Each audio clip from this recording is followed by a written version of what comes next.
We know the 2020 census, the errors were almost always to the detriment of red states. Blue states like Rhode Island. Do we know that? We do know that. The Census Bureau's own audit of its work has proven that. Kristen, this is just one of so many examples of how the Trump White House, the political arm, and the Trump Republican Party is just so brazen in their attempt. There's no hiding it. This is what we're doing. This is what we're attempting to do, which is, as now we've been talking about for a couple of weeks, rig the system. So as this post right here so eloquently states, we are currently in a time period right now where Democrats are about to rapidly find out how the American people and the American citizenry specifically actually feel about them when Dems do not have the power to win elections off of the backs of gerrymandering and the incorrect electoral apportionment of their illegal alien populations. It truly is quite poetic to witness, because thus far we've been extensively covering the Texas redistricting battle and how the Democrats are essentially saying that it's okay for them to gerrymander, it's okay for them to do partisan redistricting, but the moment that Republicans counter it and actually make the balance of power more fair in the elections and more representative of like equal apportionment in America, what are they saying? It's rigged. We're going to lose the midterms because of this. So telling. But apparently we have a brand new update, because not only is Trump seeking congressional redistricting, but he is now calling for something that was long overdue, which is the correction of the 2020 census on two different fronts. First of all, he's arguing that illegal aliens should not count in the census when it comes to apportioning electoral votes, because after all, they're not even supposed to be in this country. The elections are supposed to represent the citizens. So why should illegal aliens count to, say, the Electoral College votes of California and how many House seats they get? I think that argument is completely fair. But this is also drawing to question the very errors that have been publicly admitted to by the so-called independent commissions that Democrats worship so much in the 2020 election, where essentially Democrat states were overcounted and red states, specifically Texas and Florida, were undercounted, which really shows you actually how overwhelming the 2024 election was, because in many senses it was literally not fair, and yet we still blew them out. But again, huge reality check into how this country actually feels, assuming this all goes through. You see CNN, for instance, and others having a huge meltdown about this, but they're really facing the reality check, which is much like the gerrymandering debate and the thing over redistricting. Actually, the Trump movement is correct about this. Democrats have been trying to lie and gaslight and project 100%. That's exactly what they're doing for so long, and it's now getting busted. So in today's video, I want to tell you about this whole situation going on with the census, as well as give you a brief update on the ridiculous behavior that Democrats are engaging in over this redistricting fight. We'll get into it. First though, folks, as usual, do us a favor. If you enjoy our content, make sure you hit that like button down below and subscribe to the channel if you are new. Subscribing here, guys, is not only the best way to support our videos, but it also ensures that you can stay up to date with all of the latest news and coverage. We're almost at 500,000 subs. Help us get there. Smash that red button. With that said,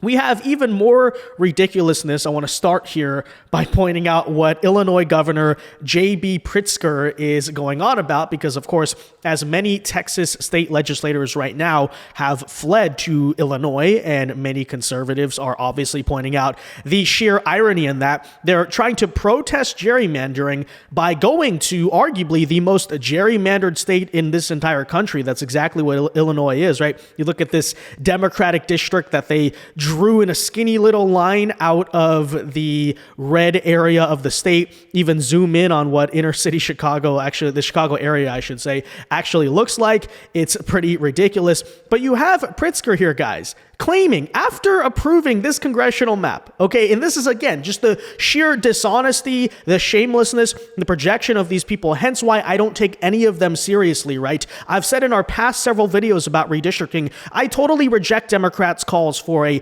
nationwide ban on gerrymandering or independent commissions across the board, because I know these people. I know this is exactly what they're talking about. They're basically making the argument that keep allowing us to gerrymander, but we'll do it under the guise of a an independent commission that we entirely support. So here you have absolute moron Illinois Governor J.B. Pritzker saying he's absolutely in favor of eliminating partisan gerrymandering here. Yeah, you're in favor of eliminating this, really. And then goes on here, guys, to argue that Illinois' maps are fairly drawn. Okay, just look at that. That's fairly drawn. According to J.B. Pritzker, 14 Democrat seats, only 3 Republicans in a state that Kamala only won by 11 points. Take a listen here to the ridiculousness, and this, I think, goes to show you why we ought to completely reject all of their crying and virtue signaling about it. Again, these people are dishonest, they're morons, they're idiots, and go full steam ahead, not just redistrict, but this also serves as yet another justification to why we should make the elections truly fair by fixing the census. Take a listen.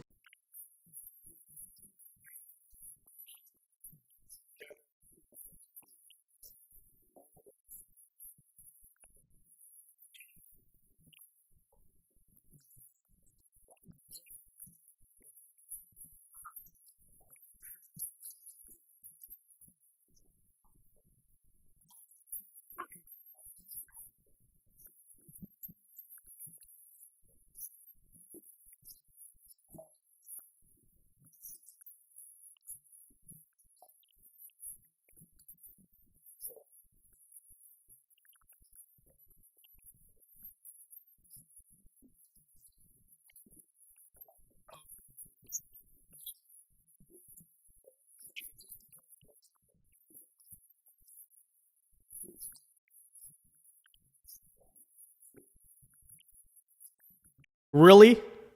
Are you serious right now? In a state where everyone knows Southern Illinois is the more conservative part of the state, you drew a squiggly line to count Springfield and Champaign, the state capital, so that way you could eke out a Democrat district in the Republican part of the state. It's fairly drawn, according to J.B. Pritzker. I guess we can just say anything now, to which I say, okay, then why are Texas's maps not fairly drawn? But again, guys, I want to reiterate this. This is why blatantly, okay, put it on the record, I completely disregard and reject all these so-called Democrats support independent redistricting, right? We would support a nationwide ban on gerrymandering. Well, if the standard here, according to your own politicians, is that this is not gerrymandering, but what Texas is doing is, then no deal on that front, okay? Just utterly insane. These people are so shameless. And again, that's why I say you gotta go full steam ahead. So what you're rapidly realizing, as I said again, is that when Democrats actually have to face fair national elections, they know they're going to get destroyed. That's why when Republicans do partisan redistricting in response to Democrat partisan redistricting, they claim then it's not fair. And now you have the battle over the census, which is another way in which Democrats are holding on to excessive amounts of House control. It could have made a difference potentially in the 2024 election if it was closer. It might make a difference here in 2028, which is why today President Trump has announced that he has instructed our Department of Commerce to immediately begin work on a new and highly accurate census based on modern day facts and figures, and importantly, using the results and information gained from the presidential election of 2024. This is very important, though. People who are in our country illegally will not be counted in the census. Thank you for your attention to this matter. And guys, why is this so important? Well, obviously, right? Illegal aliens, I don't think I should have to explain why they should not account for electoral apportionment. You obviously have high illegal alien populations in California specifically. New York is another example. And by the way, you could even make the argument, I mean, I'm sure Texas and Florida have decent amounts of illegals because they're just bigger states. Texas is on the border, etc. But here is also the important aspect of this that we shouldn't miss, because it's not just about the Electoral College, it's about House districts. And when you look at where illegal aliens congregate, it is overwhelmingly in places like Los Angeles, which not only inflates the population of California, but inflates the population of the local area, which means you can draw out more congressional seats there, right? You can have a bunch of them in LA, you can have a bunch of them in Chicago, which are obviously blue strongholds. That way you get more Democrat districts. So that's very important to point out. It's not just a macro issue when it comes to the Electoral College or the number of House seats, for instance, that a state can get. It's even down to the details in how many blue seats can you draw out. And again, it should be an issue of fairness, right? Elections should obviously represent the citizens of this country who are allowed to vote in them, not a bunch of invaders who don't even belong here and, of course, are here illegally. But why is this causing so much panic? Because as we have all the situations right now, where first of all, you have Republican states like Texas, potentially Ohio and Florida to come, trying to redistrict. You also have the Supreme Court weighing and hearing a case right now that would eliminate the legally mandated race-based gerrymandering that is mandated by the Voting Rights Act. We've covered that extensively, but to make a long story short, that's a policy that forces a bunch of Democrat districts to be drawn in states like Alabama and Louisiana for like basically no reason, right? It's literally gerrymandering, but keep in mind, again, Democrats do not support abolishing that kind of gerrymandering that is legally mandated and helps them. No, it's only when Republicans do it that it's so bad. But of course, you add on top of that, Trump, if he does manage to successfully redo the census with no illegal aliens,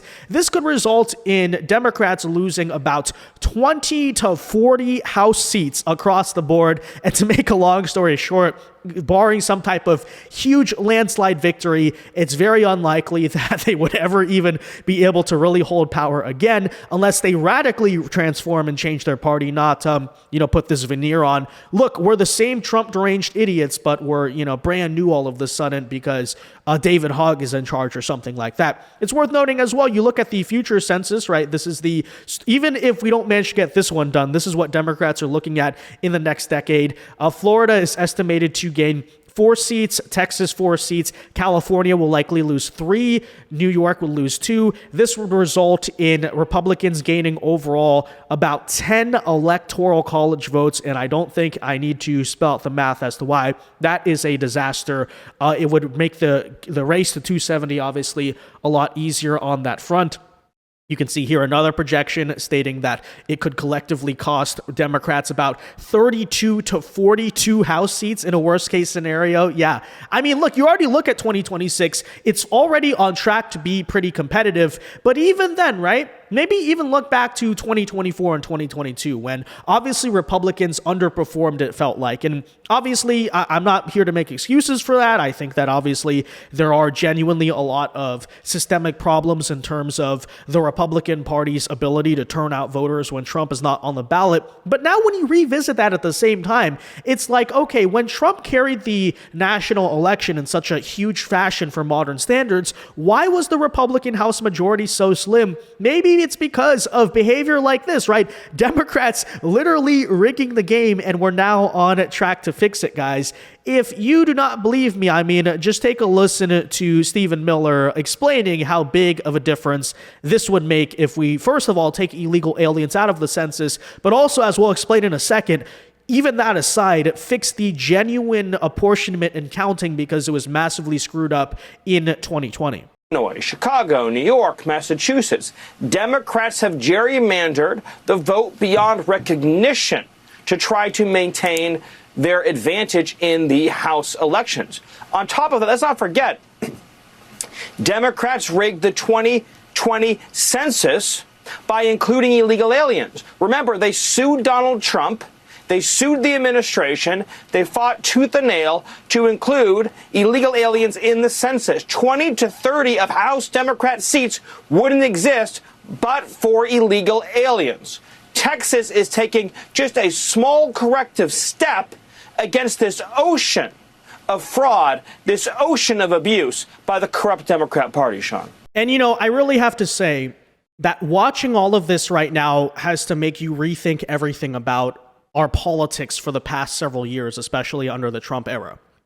In terms of the actual popular support of Democrats, how many people are truly liberal Democrats in this country and who are not? Because it's always felt like until very recently, until November, that we were always the minority, right? The conservatives were kind of fighting this uphill battle. But what I think you're rapidly starting to find out, and truly, I mean, think about that for a second, changes your entire viewpoint over the past several years of our politics in terms of, no, all along, actually, Democrats were basically winning and winning by the margins they were because the game was not actually fair, right? The census wasn't being done correctly. You had this partisan redistricting. They were obviously gerrymandering. You, of course, have the issue of the race-based mandates by the Voting Rights Act that we covered. revisit something like the 2022 midterms and ask yourself, wait, was that really like a Republican underperformance? To some degree, yes. But on top of that, how much of it was actually a fair election? Right? I'm not even arguing right now about things like voter fraud. I'm just arguing based on how the system works, how much Democrat support in this country and their supposed population and even things like their GDP and economic growth is fake. It's not real. It's a lie bolstered by illegal immigrants. Well, if you don't believe me here, guys, take a listen to this recent statement by New York Democrat Congresswoman Yvette Clarke, who, of course, said the quiet part out loud, admitting indeed, and we've known this, but it's kind of crazy to hear a Democrat say it outright, that they need migrants, illegal aliens in their districts for not just the political power, not just like the capital of getting supporters and all that, but actually for the population purposes, right? For actually drawing census house districts in order to get more and deeper blue Democrat seats, right? What I brought up earlier about how illegal aliens affect how the seats are drawn because of population. And here you have them admitting it themselves. So guys, if you don't want to believe that what Trump is weighing right now is a big deal, here are Democrats themselves admitting how important it would be for the balance of power. I'm from Brooklyn, New York. We have a diaspora that can absorb a significant number of these migrants. And when I hear colleagues talk about, the doors of the inn being closed, no room in the inn, I'm saying, I need more people in my district just for redistricting purposes. And those members could clearly fit here. And there you hear her say it outright. She needs more illegal aliens in her district for redistricting purposes. It also begs an important question about a state like California, right? Because Gavin Newsom has been hiding behind the guise this whole time of his independent commission, right? I'm not drawing it. It's not partisan, even though the independent commission is ran by Democrats. So we know how that goes. But consider, right, LA, a city like that, San Francisco as well, but especially LA, largest metropolitan area in the state of California, massive, obviously, and everyone knows infamously full of illegal aliens. We're looking right now, I mean, given by the changes in traffic, who knows, the population, the illegal population of LA could be anywhere from 20 to even 40% of the entire city's metro area. Think about the difference that makes on the number of congressional seats just drawn in LA, right? Even if California kept the same number, if you had to take illegal aliens out of the count, you would have to draw less congressional seats in LA because there's less population. You'd have to more balance it out across other parts of the state. And then guess what? You might have a scenario where Republicans are not winning 40% of California's vote and only getting 15 to 17% of the congressional seats. So again, this is why I say this is such a big deal. This is actually sort of going to show, first of all, how fake like our political balance allegedly has been since 2020. And that's just on the illegal aliens, guys. What if I told you there was more? There were more issues with 2020, because newsflash here, if you ever had a suspicion that, of course, that census was conducted during the COVID lockdowns, and there's probably a high degree of it that was probably not accurate. I mean, despite probably the Democrat panic about this, I would, of course, argue that there's a massive justification. There's totally a reason to say, hey, the COVID census might not be accurate to our population changes, especially given how many people in 2020 were moving to red states. Well, as Charlie Kirk here points out, the 2020 census was done wrong, and they've admitted to as such, right? This is not a made-up Republican talking point. This is not right-wing information. The Census Bureau themselves have stated this openly, right? And instead of doing something, instead of fixing it, Joe Biden and his administration just went into 2024 saying, oh, let's take an unfair, like literally an unfair Electoral College map. And guess what? They still lost. Think about that. Think about how actually small of a minority Democrats truly are in this country. So states like California were overrepresented as the census did not fully account for their population loss. That's not counting illegal aliens being counted. We're just talking about population loss and out migration, right? The ramifications on congressional and electoral college are profound. In fact, had it been done correctly, you do the math there, President Trump would not have had to win a single blue wall state, that being Michigan, Pennsylvania, or Wisconsin in 2024. That is right, guys. If he just won the Sun Belt, Georgia, Arizona, Nevada, he'd already be at 270. See what I'm saying? See how different the balance of power, the supposed 50-50 split of America actually is when you re-examine and stop counting illegal aliens and start counting accurately, right? And so there is obviously no prohibition, by the way, in Article 1 on doing a mid-decade census, right? They have to be done every 10 years, but there's no thing saying you can't obviously do a census in the middle of the decade, and there you essentially have it. Now, CNN, in their usual fashion, is saying, that's not true, that Trump is just making this up. That is, of course, until this political commentator, Brad Todd, goes on CNN Today, and, she's like, do you know that? Where do you get this? Well, take a listen as he points out that the Census Bureau's own audit showed that they screwed up, right? Showed that they overcounted Democrat states. It's not a made-up right-wing conspiracy theory. This is a known fact that's been admitted to by the Census Bureau themselves. We know the 2020 census, the errors were almost always to the detriment of red states. Blue states like Rhode Island. Do we know that? We do know that. The Census Bureau's own audit of its work has proven that. Blue states like Rhode Island were overcounted. Rhode Island then didn't lose a seat. Red states like Alabama were undercounted. Listen, this is just a fact. It wasn't all red-blue, but it was disproportionately red-blue. Do you think the president would care about this if he wasn't looking at trying to gain 5 seats in Texas and a seat here or I think there the president's Indiana? focused on the census not counting illegal people. He was focused on that in about the prior census as well. But reapportionment for 2030 is going to change the map. After the 2030 census, there will be a lot more seats moving to red states, a lot of states moving away from blue states. That's going to impact the Electoral College. It's going to make it much tougher for Democrats to win the White House in 2032. Ron, they include anybody that happens to be in your state. Well, California would lose like 5 seats if they did a fair census. And even beyond that, the Biden census gypped Florida of at least 1 seat. We only got 1 seat in the last census. Are you trying to tell me that Florida only had 1 seat in that? We should have had at least 2. Texas should have had another one. That could be the difference in the House of Representatives and the majority. So I would love for them to redo the census for 26. My legislature will redistrict those lines. We'll get it to where it's fair. But as it's right now, this country is not fairly apportioned. I've got so many more millions of people in Florida that have representation because of that flawed census. Mr. President, I think it's going to do very well. A lot of people, I don't know if you've heard about it, it's captivated the country. Everybody wants it. It's going to get in. It's going to pass. And again, after all, it shouldn't surprise anyone that a census done during COVID would not be accurate, right? Much like maybe some have said an election, but you know what? Okay, we're not even gonna get into that, okay? But with that said, guys, let me know your thoughts on this in the comment section down below, right? Is it, are you kind of feeling how I'm feeling in terms of watching and hearing really actually how screwed up the apportionment in our country is, changing your entire idea of politics, right? 2024, it felt like it was so neck and neck the whole way through, and then you break it down. If it really was fair, Trump would not have even needed to win Pennsylvania. It's like, whoa, right? Whoa. These people have been trying to desperately cling on to power by making the game unfair, and then they project that onto us saying we're doing it. It's crazy. So with that said, guys, again, let me know your thoughts. Be sure to leave a like on this video, subscribe to the channel if you are new, and until next time, God bless and peace.